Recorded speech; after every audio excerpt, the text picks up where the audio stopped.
The Boston Modern Orchestra project will begin its 20th season October 18th by marking the 100th anniversary of the Armenian genocide.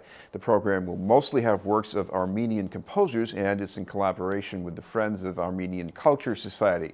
We'd like to welcome as our guest one of the soloists in the concert on trumpet, Terry Everson. Thank you very much for being with us, Terry. Oh, my pleasure. Thank you for having me. First of all, talk about this program, because this isn't just one kind of Armenian music we're talking about here. It's a lot of different kinds. You have Komitas, who wrote in more of a religious style, and it's actually a transcription, an arrangement of his piece. You've got Hovannes, who's an American Armenian composer, who had his own religious bent and wrote somewhere over 500 works in total. The Shestakova, which is not Armenian, but features an Armenian soloist on piano, Shestakova Piano Concerto. And then, of course, the Mansourian Requiem, which is the large part of the program and probably the keystone in many ways. Really in honor and in remembrance of the victims of the genocide. Well, talk about the two works that you're going to be playing, because that's quite a contrast right there. It is. The Hovannes piece is called Krymian Heirig, which is in English, I suppose, Father Krymian. It is, as I said, it's kind of cantorial, kind of religious in its bent. It has subsections within it that have religious connotations. It's very lyrical for the trumpet, and it's, I guess, maybe would come in second place in the list of common Hovannes trumpet and strings pieces, the first one being his Prayer of St. Gregory.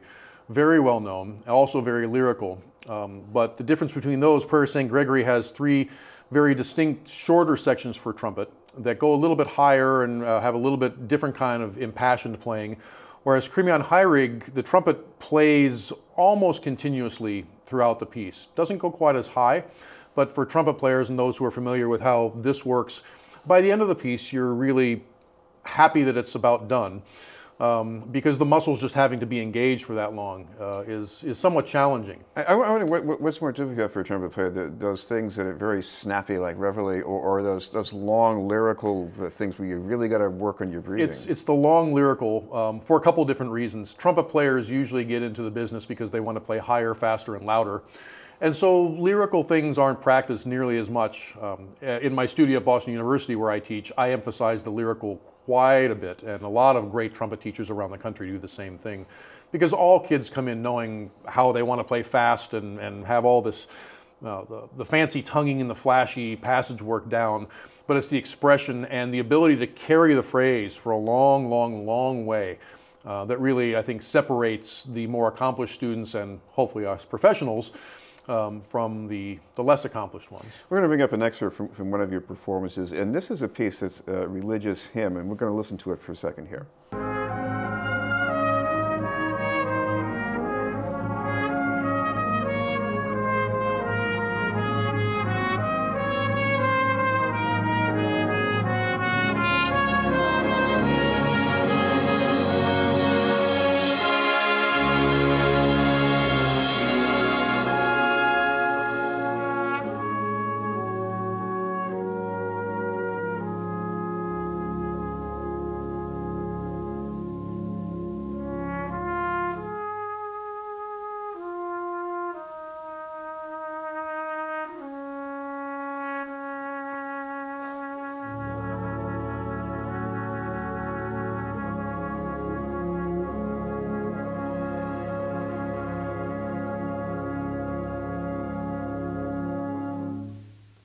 Now, this piece, it looks straightforward and simple, but tell me about your challenge in getting this piece right.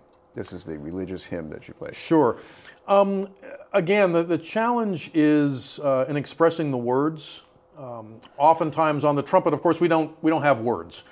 We're just playing melodies. And I can always tell when somebody knows what it is they're playing, what it's about, and when they're playing half notes and whole notes and quarter notes, in sequence. And so getting the inflection of the music the same way it would be as if it were sung. And I do the same thing actually with pieces that don't have words. You know, I will treat that line as something that could be spoken, and how would I inflect it in this way if it were spoken, even though there aren't any words that I might know about. And of course, you know, blending along with, you know, other instruments and things like that always brings the extra challenge, coordinating and all that kind of stuff, and still keeping track of the words and, you know, all the expression you want to do. It's many, many layers that we deal with when we're playing. And we're going to add one more layer where things pick up the tempo.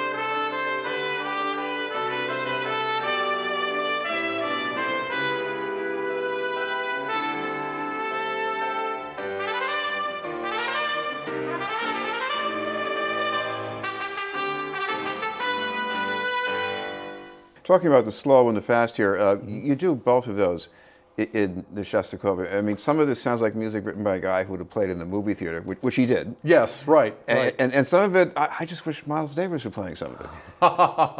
Yeah, that second movement.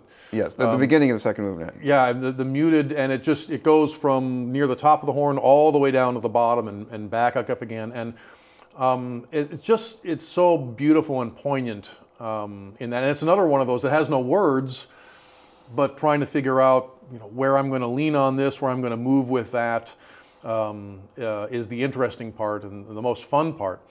But one of the most beautiful melodies written for the trumpet, and it's unfortunate a lot of us never get to play it. This is actually my second time with the opportunity to play this piece, the Shostakovich Concerto, and looking forward to that. Now this sounds, in a way, a bit of a stretch in program, because you have this music by composers with at least Armenian background. A lot of it is very solemn, and then you have a piece like this, which is, you know, you can't take it too seriously. There's a lot of humor in it. I mean, the last cadenza for the piano is based on Beethoven's little piece for piano, Rage Over a Lost Penny. Where in the world does that come from? But you know, I think somebody wanted him to put it in, or he put it in, you know, to, you know, kind of tweak somebody else or something like this. And it's one of those jokes that a lot of the audience might not know if they don't know the original piece. But you know, pianists hear that and they'll give a nice chuckle. But it's an interesting dichotomy. And I think it's going to make for a very effective concert. You know, kind of contrasting these not only just within the Shostakovich itself, but then of course in the wider scheme with all the other music that's involved. Well, speaking of contrast, you just look at the kind of things that are on this program, and not many other orchestras play this kind of music. At least most of it. Hardly any. I mean, this is, BMOP really has kind of a dual mission in a lot of ways. I mean, we are of course exponents of the very new. But Gil is also wonderful about going... This is Gil Rose, your conductor. The conductor, yeah. And going back and finding neglected pieces of the slightly more distant past. I mean, the Shostakovich is 1933, Komitas is earlier than that. You know, we recorded, for instance, the Anti-All Jazz Symphony, which is not anything very modern 1920s in a lot of ways, or something. Yeah, you know, but neglected. And he has this knack for finding wonderful music that just for whatever reason hasn't made it all the way into the standard repertoire. You know, if you could search through the BMOP archives of recordings, you know, online, all the recordings available. We just came out with the Lucas Foss symphonies. Irving Fine orchestral works, and some people won't even know some of these names. You know, they were big names in the middle of the last century, but not so well known today for whatever reason. The styles have gone in different ways. Yeah, Irving Fine, homegrown, hardly ever heard of him. Absolutely, and wonderful, wonderful music. Yeah, we should mention this is going to be October 18th at Jordan Hall. At Jordan Hall at 3 o'clock in the afternoon. There's a pre-concert lecture a talk. Lecture sounds so formal. At 2 o'clock before the concert. Right. Thank you very much for being with us. Oh, my pleasure. Thank you. Jerry Everson for the Boston Modern Orchestra Project.